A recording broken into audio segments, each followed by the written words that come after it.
വാഹനത്തിൽ കയറി നിന്ന് ആളുകളെ അഭിസംബോധന ചെയ്തതിനു ശേഷം മാത്രമായിരിക്കും എന്തായാലും തിഹാർ ജയിൽ പരിസരം വിട്ട് അരവിന്ദ് കെജ്രിവാൾ പോവുക എന്നുള്ള ഒരു വിവരമാണ് എന്തായാലും നിലവിൽ നമുക്ക് ലഭിക്കുക. അതൊരു റോഡ് ഷോ ആയിട്ട് തന്നെയായിരിക്കും. കാരണം കൃത്യമായിട്ടും ആം ആദ്മിയുടെ മറ്റ് നേതാക്കൾ അദ്ദേഹത്തെ അനുഗമിക്കും. കുറച്ചു ദൂരമെങ്കിലും വാഹനത്തിൽ ഒരു റോഡ് ഷോ എന്നുള്ള രീതിയിൽ ആം ആദ്മി പാർട്ടി എന്തായാലും ഇത് പ്ലാൻ ചെയ്യുന്നുണ്ട്. പ്രത്യേകിച്ചും ഈ തിഹാർ ജയിൽ പരിസരം എന്ന് പറയുന്നത് ഒരല്പം ഇടുങ്ങിയ വഴിയാണ്. അവിടെ വലിയ രീതിയിലുള്ള ട്രാഫിക് ബ്ലോക്ക് ഇതിനോടകം തന്നെ രൂപപ്പെട്ടിരിക്കുന്നു. കാരണം അത്രയധികം പാർട്ടി പ്രവർത്തകരാണ് ഇവിടെ ഒത്തുകൂടിയിരിക്കുന്നത്. അതിനിടയിൽ നിന്നും വാഹനം കുറച്ചൽപ്പം ദൂരം മുന്നോട്ട് നീക്കി ഒരു ചെറിയൊരു റോഡ് ഷോ എന്നുള്ള തരത്തിൽ പ്ലാൻ ചെയ്യുന്നുണ്ട് എന്തായാലും ആം ആദ്മി പാർട്ടി പ്രവർത്തകർ. അത് പക്ഷേ ആദ്യം അരവിന്ദ് കെജ്രിവാൾ ആളുകളെ അഭിസംബോധന ചെയ്തതിനു ശേഷമായിരിക്കും എന്നുള്ളൊരു കാര്യം തന്നെയാണ് എന്തായാലും ഇവിടെ നിന്നും ലഭ്യമാവുന്നത്. അതായത് പുറത്തിറക്കുന്ന അടുത്ത നിമിഷം തന്നെ അരവിന്ദ് കെജ്രിവാൾ അദ്ദേഹത്തിന്റെ പ്രചാരണ പരിപാടികൾ ആരംഭിക്കുന്ന തരത്തിൽ കാര്യങ്ങളിലേക്ക് കടക്കുന്നു, കാര്യങ്ങൾ പോകുന്നു. അത്തരത്തിൽ വലിയ രീതിയിലൊരു ആഘോഷമാക്കുക കൂടിയായിരിക്കും എന്തായാലും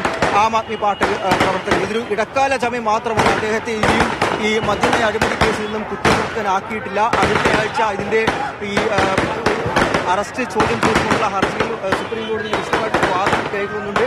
അതിനുശേഷമായിരിക്കും പൂർണ്ണമായിട്ടൊരു ഉത്തരവ് ഈ കേസിൽ ഈ ഹർജിയിൽ ഉണ്ടാവുക എന്നുള്ള കാര്യം പറയുമ്പോഴും ഇതിനോടകം നിരവധി പ്രവർത്തകർ അദ്ദേഹം ജയിൽ മോചിതനാകുന്നു എന്നുള്ള മുദ്രാവാക്യങ്ങൾ ഉയർത്തിക്കൊണ്ട് BJP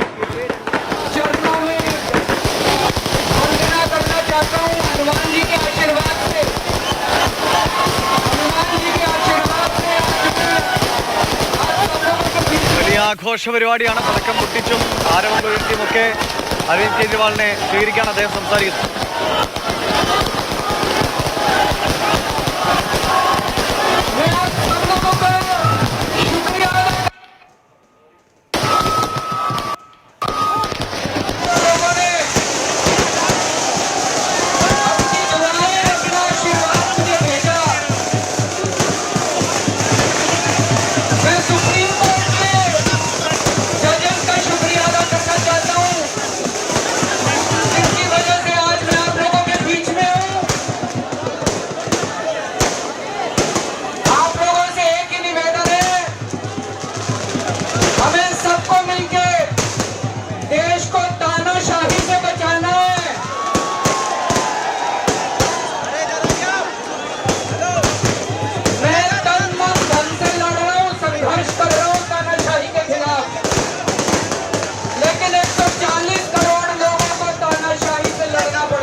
രാവിലെ ഹനുമാന്റെ ക്ഷേത്രത്തിൽ ദർശനത്തിനായി പോകും എന്നാണ് അദ്ദേഹം പറഞ്ഞു. 1 മണിക്ക് പാർട്ടി ഓഫീസിൽ പ്രസ് കോൺഫറൻസ് ഉണ്ടാകും എന്നും അരവിന്ദ് കെജ്രിവാൾ വ്യക്തമാക്കുന്നുണ്ട്. വലിയ ആഘോഷത്തോടുകൂടി പാർട്ടി പ്രവർത്തകർ അദ്ദേഹത്തെ സ്വീകരിക്കുന്നു.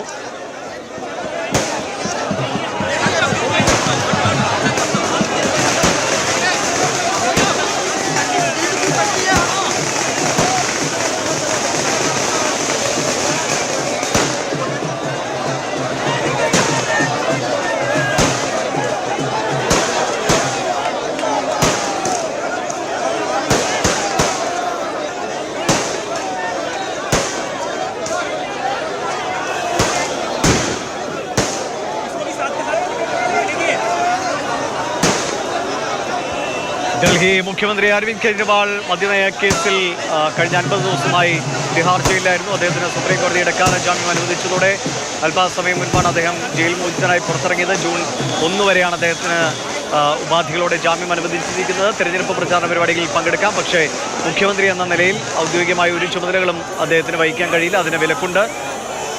തെരഞ്ഞെടുപ്പ് കൂടി പരിഗണിച്ചാണ് അദ്ദേഹത്തിന് ഇങ്ങനെ ഒരു ജാമ്യം നൽകുന്നത് എന്നാണ് കോടതി വ്യക്തമാക്കിയത്. ED ഈ ജാമ്യം നൽകുന്നതിനെതിരെ ശക്തമായ വാദങ്ങൾ ഉന്നയിച്ചിരുന്നു, പക്ഷേ അതെല്ലാം തള്ളിക്കളഞ്ഞുകൊണ്ടാണ് സുപ്രീം കോടതി ഇടക്കാല ജാമ്യം അനുവദിച്ചത്. ഇപ്പോൾ റോഡ് ഷോയായി അദ്ദേഹത്തിൻ്റെ വസതിയിലേക്ക് ഒരു 2-3 കിലോമീറ്ററെങ്കിലും ഇതുപോലെ വലിയ ജനാവലിയോടുകൂടിയുള്ള യാത്രയാണ് അരവിന്ദ് കെജ്രിവാൾ നടത്തുന്നത്. അദ്ദേഹം പറഞ്ഞത് നാളെ ഹനുമാൻ ക്ഷേത്രത്തിൽ ദർശനത്തിനെത്തുന്നുണ്ട്. തുടർന്ന് 1 മണിക്ക് പ്രസ് കോൺഫറൻസ് ഉണ്ട്. അതിൽ കൂടുതൽ കാര്യങ്ങൾ വ്യക്തമാക്കുമെന്നാണ്. അതായത് നാളെ ഉച്ചയ്ക്ക് ശേഷം മുതൽ അദ്ദേഹം വളരെ സജീവമായി തന്നെ തെരഞ്ഞെടുപ്പ് പ്രചാരണ രംഗത്തുണ്ടാകും എന്ന സൂചനയാണ് അരവിന്ദ് കെജ്രിവാൾ നൽകിയിരിക്കുന്നത്. അർജുൻ ലൈനിലുണ്ടെങ്കിൽ അർജുൻ കേൾക്കാമെങ്കിൽ ഇത്രയും കാര്യങ്ങളാണല്ലോ അല്ലേ അദ്ദേഹം പറഞ്ഞത്? ഹനുമാൻ ക്ഷേത്രത്തിലെ ദർശനം ഒപ്പം ഉച്ചയ്ക്കുള്ള പ്രസ് കോൺഫറൻസ് അല്ലേ? മറ്റെന്തെങ്കിലും പറഞ്ഞിരുന്നോ? ശബ്ദം വ്യക്തമായില്ല. തീർച്ചയായിട്ടും എന്തായാലും പുറത്തിറങ്ങിയ അദ്ദേഹത്തിന്റെ ആദ്യ വാക്കുകൾ എന്ന് പറയുന്നത് ക്ഷമിക്കണം അർജുൻ, ആദ്യ വാക്കുകൾ എന്ന് പറയുന്നത് സ്വേച്ഛാധിപത്യം ഇവിടെ പരാജയപ്പെടുന്നു, ജനാധിപത്യം വിജയിക്കുന്നു. പറഞ്ഞോളൂ അർജുൻ പറഞ്ഞോളൂ.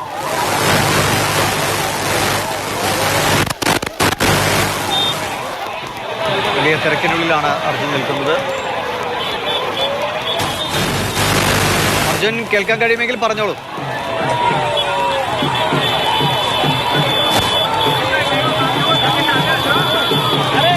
ജനാധിപത്യത്തിന് വേണ്ടിയുള്ള പോരാട്ടം ഇവിടെ അല്ലെങ്കിൽ വീണ്ടും പുനരാരംഭിക്കുകയാണ് എന്നുള്ള കാര്യമാണ് എന്തായാലും അരവിന്ദ് കെജ്രിവാൾ വ്യക്തമാക്കിയിരിക്കുന്നത്. ഒപ്പം തന്നെ നാളെ രാവിലെ 11 മണിക്ക് അദ്ദേഹം കൊണോട്ട് പ്ലേസിലുള്ള ഹനുമാൻ ക്ഷേത്രത്തിൽ നേരത്തെ സഞ്ജയ് സിംഗ് പുറത്തിറങ്ങിയ സമയത്തും അത് തന്നെയായിരുന്നു നടത്തിയിരുന്നത്. രാവിലെ 11 മണിക്ക് ഹനുമാൻ ക്ഷേത്രത്തിൽ എത്തുമെന്നുള്ള കാര്യമാണ് അരവിന്ദ് കെജ്രിവാൾ വ്യക്തമാക്കിയിരിക്കുന്നത്. പിന്നാലെ 1 മണിക്ക് പാർട്ടി ആസ്ഥാനത്ത് വെച്ച് പ്രസ് കോൺഫറൻസ് പത്രസമ്മേളനം നടത്തുമെന്നുള്ള കാര്യം. അതായത് സജീവമാകുന്നു വീണ്ടും തിരഞ്ഞെടുപ്പ് പ്രചാരണത്തിലേക്ക്. ഡൽഹി തിരഞ്ഞെടുപ്പ് 25-ാം തീയതിയാണ്. അതിനു മുമ്പ് പൂർണ്ണമായിട്ടും തിരഞ്ഞെടുപ്പ് പ്രചാരണത്തിന് വേണ്ടി അദ്ദേഹത്തിന്റെ ദിവസങ്ങൾ മാറ്റിവെക്കുകയാണ്. മറ്റ് ഔദ്യോഗിക കൃത്യനിർവഹണം ഒന്നും തന്നെ ഉണ്ടാവില്ല, അത് പാടില്ല എന്നുള്ള കാര്യം സുപ്രീം കോടതി പറഞ്ഞിരുന്നു. അതുകൊണ്ട് തന്നെ നാളെ മുതൽ തിരഞ്ഞെടുപ്പ് ഓടയിലേക്ക് അല്ലെങ്കിൽ തിരഞ്ഞെടുപ്പ് പ്രചാരണത്തിലേക്ക് താൻ ഇറങ്ങുകയാണ് എന്നുള്ള കാര്യം ഔദ്യോഗികമായി അദ്ദേഹം അറിയിച്ചുകൊണ്ട് നാളെ അതിനുള്ള തുടക്കം രാവിലെ 11 മണിക്ക് ഹനുമാൻ ക്ഷേത്രത്തിൽ എത്തി പ്രാർത്ഥിച്ചുകൊണ്ടായിരിക്കും. നേരത്തെ സഞ്ജയ് സിംഗ് ഈ കേസിൽ തന്നെ ജയിലിലായിരുന്ന സഞ്ജയ് സിംഗ് പുറത്തെത്തി അടുത്ത ദിവസം തന്നെ 11 മണിക്ക് ഇതുപോലെ ഹനുമാൻ ക്ഷേത്രത്തിൽ എത്തിയിരുന്നു. സമാനമായി തന്നെ അരവിന്ദ് കെജ്രിവാളും പോകാൻ പോകുന്നു. ശരി, ഡൽഹിയിൽ നിന്നുള്ള കാഴ്ചകളാണ് പ്രേക്ഷകർ കാണുന്നത്. അരവിന്ദ് കെജ്രിവാൾ ജയിൽ മോചിതനായി ഇറങ്ങുമ്പോൾ ആം ആദ്മി പാർട്ടി പ്രവർത്തകർ പടക്കം പൊട്ടിച്ചും മുദ്രാവാക്യം വിളികളുമായി അദ്ദേഹത്തെ സ്വീകരിക്കാൻ അദ്ദേഹം പ്രവർത്തകരോടായി സംസാരിച്ചത്. സ്വേച്ഛാധിപത്യത്തിനെതിരായ പോരാട്ടം തുടരും, ജനാധിപത്യത്തിനായുള്ള പോരാട്ടം തുടരും. നാളെ ഹനുമാൻ ക്ഷേത്രത്തിൽ ദർശനം നടത്തും, ഉച്ചയ്ക്ക് മാധ്യമങ്ങളെ കാണും. അതായത് നാളെ ഉച്ച മുതൽ തെരഞ്ഞെടുപ്പ് പ്രചാരണ രംഗത്ത് സജീവമായി അരവിന്ദ് കെജ്രിവാളിന്റെ സാന്നിധ്യം ഉണ്ടാകുമെന്ന് ഉറപ്പാക്കുകയാണ്.